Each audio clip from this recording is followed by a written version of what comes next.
Ergonomics has been very good for me.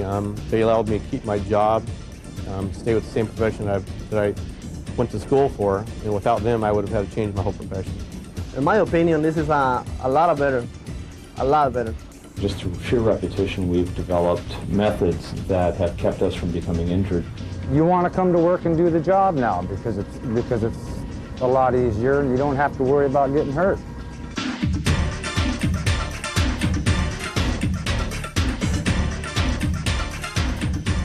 Ergonomics is the scientific study of how the human body performs tasks in the workplace and fitting the job to the worker. Much like motion studies help athletes perform better and prevent injuries, ergonomics is a tool that can be used to improve jobs as well as make them healthier. You should be aware of some of the risk you may face on the job. It has been scientifically proven that ergonomics can actually reduce the risk of some types of injuries. These injuries are called work-related musculoskeletal disorders, or WMSDs. The specific injuries are things like tendinitis, bursitis, low back disorders, and carpal tunnel syndrome. WMSDs can be serious injuries, but if they are caught and addressed early on when symptoms appear, they often never develop into anything severe. First, we want to focus on how to prevent these injuries using the principles of ergonomics. Later, we'll talk about what to do if you start having symptoms of a WMSD. There are many things that everyone does on the job and at home that could contribute to a WMSD if they are done for long enough periods of time. Risk factors include working in awkward postures, using high hand force, performing repetitive motions, using your hand or knee to make repeated impacts, heavy, frequent, or awkward lifting, and exposure to moderate to high levels of vibration. Just because your job has risk factors doesn't mean that you're going to have a WMSD, though. In fact, a little bit of exposure to some risk factors can actually be good for you. Occasionally moving into awkward postures like reaching or bending will help to stretch and exercise your muscles. Whether or not a risk factor is a hazard for WMSD depends on the duration, the frequency, and the intensity of whatever it is you're doing. How long, how often, and how much. The longer you're exposed to risk factors, and here we're talking about hours per day, not just minutes, the more likely an injury will occur.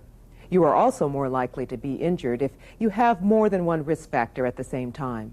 Now let's take a closer look at each risk factor mentioned earlier. Awkward postures. To understand what an awkward posture is, it helps to understand the opposite, good posture.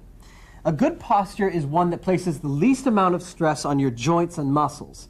This is referred to as neutral posture. It takes the strain out of your muscles and joints, allowing them to work more efficiently. While neutral posture places the least stress on your body, it wouldn't be good for you to stay in that position all day. Your body was designed to move around and is much happier when it's active. Some parts of your job may require you to move into or maintain postures that aren't neutral.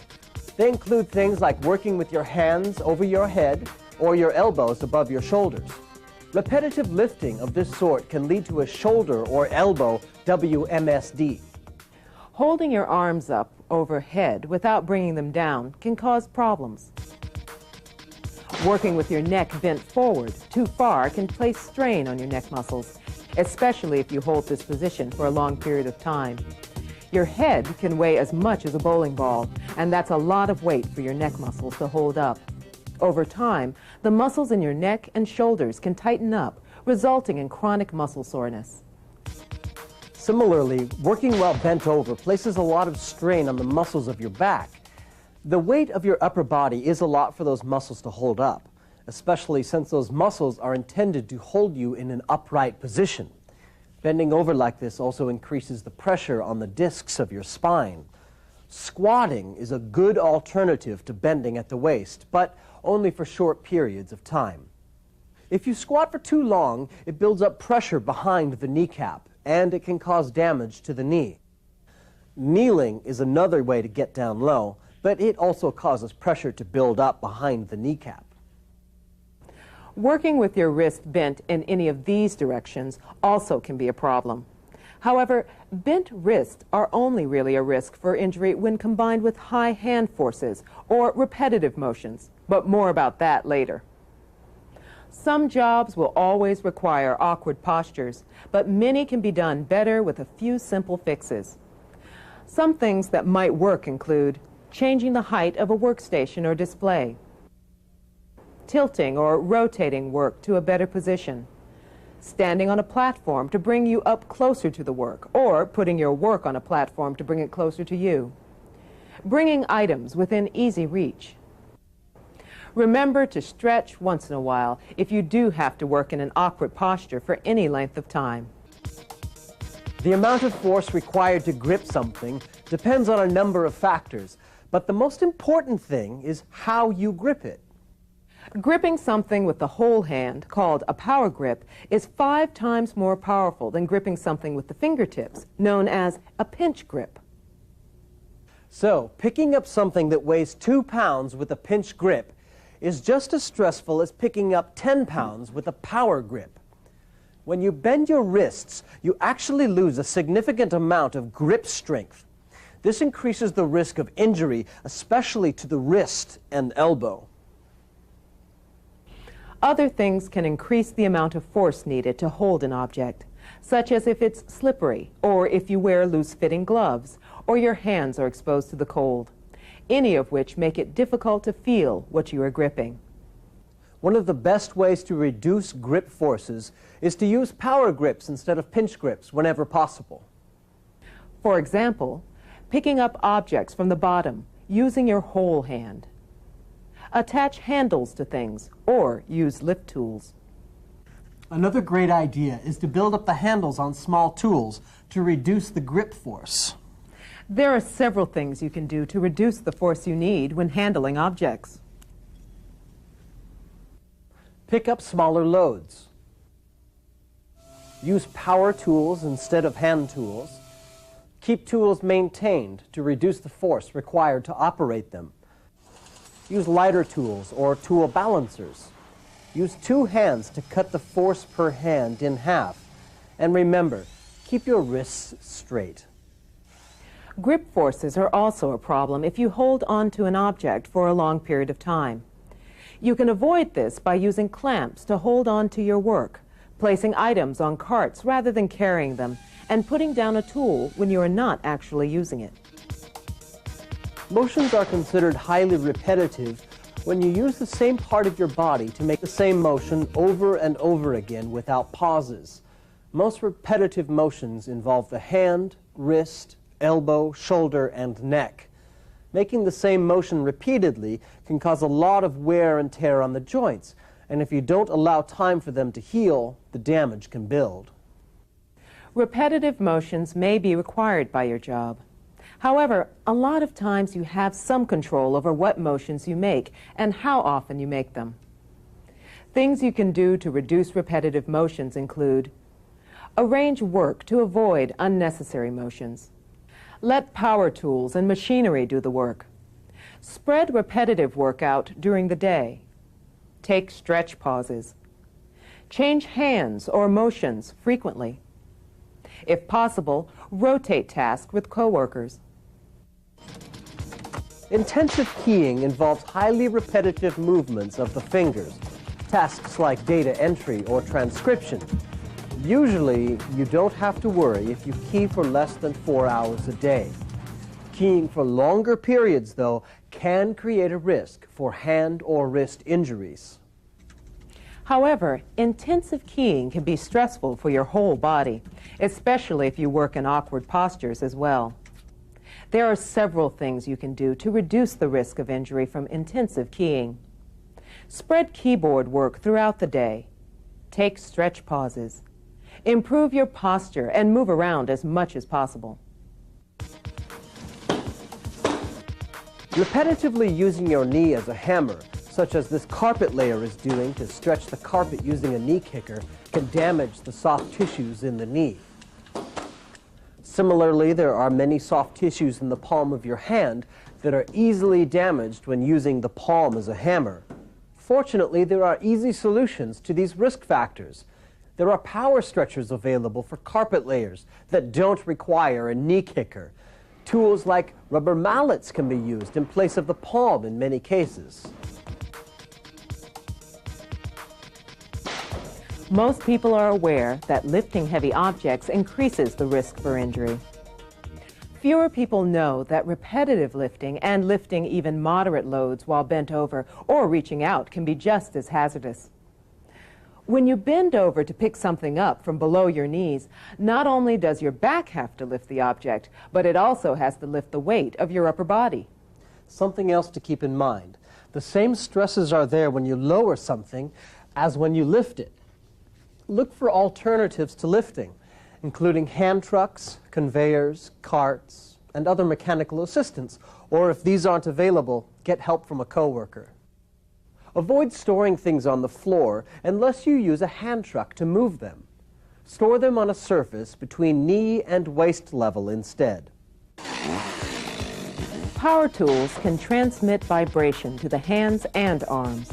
Not surprisingly, this has a number of effects on the body. If you're exposed to enough vibration, it can cause damage to the nerves and blood vessels in your hands and arms. Vibration also tends to make the muscles tighten up. The tighter you grip the tool, the more vibration gets transmitted to your hands and arms, making injury more likely to occur. It takes quite a bit of vibration to actually cause an injury, but if you use a lot of power tools, you should reduce your exposure by using low vibration tools if they are available, keeping your tools well maintained, and keeping your hands warm.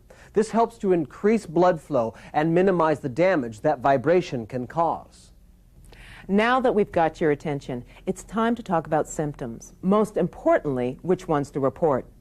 WMSDs affect the soft tissues of the body, the muscles, tendons that connect muscles to bone, ligaments that connect bone to bone, nerves, blood vessels, pretty much every part of your body that's not a bone or internal organ.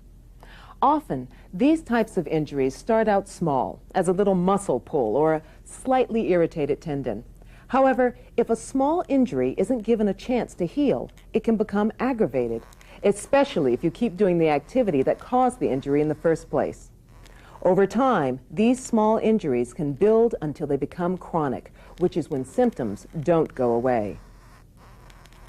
WMSDs have many different symptoms, some of which you may have experienced at one time or another. These include discomfort, pain, numbness, tingling or burning sensations, swelling or inflammation, changes in skin color, tight muscles, or loss of flexibility in a joint.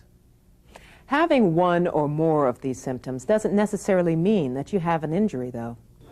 Everyone has had muscle aches or stiffness after working or exercising hard, especially if you're not used to it. Usually, these symptoms go away as you rest or as you get used to the work. That's different than symptoms of an injury, which last longer or include things like numbness and tingling that might mean something more serious is going on. Sometimes these symptoms make it difficult for you to do your job or things around the house, or they might wake you up at night and keep you from getting a good night's sleep. The important thing is not to ignore what your body is trying to tell you. Often, simple changes to the way you work are all that are necessary to prevent these symptoms from becoming a WMSD. Of course, it wouldn't make sense to report all the little aches and pains you experience. Yet some symptoms are serious enough to need attention. You should report symptoms if pain is persistent, severe, or getting worse. If the pain radiates, spreads, or travels down an arm or leg. If the symptoms include numbness or tingling, or if the symptoms keep you from sleeping at night. When in doubt, it's better to report symptoms and be told there's nothing wrong than to wait too long. Some WMSDs can be very serious, resulting in lost work days, permanent disability, or even surgery. We can't stress this point enough. If you start having symptoms of a WMSD, be sure you report them early to avoid more serious injury. The good news is that early treatment is often very simple and successful. Ergonomics. It's a tool you can use to make your job healthier and better. By applying ergonomics, risk factors can be reduced and WMSDs prevented. You are the expert when it comes to your job, and you can play an important role in your company's ergonomics efforts. There are a lot of changes that you and your employer can make to the way you do your job that will make it more enjoyable. Thanks for your time. And attention.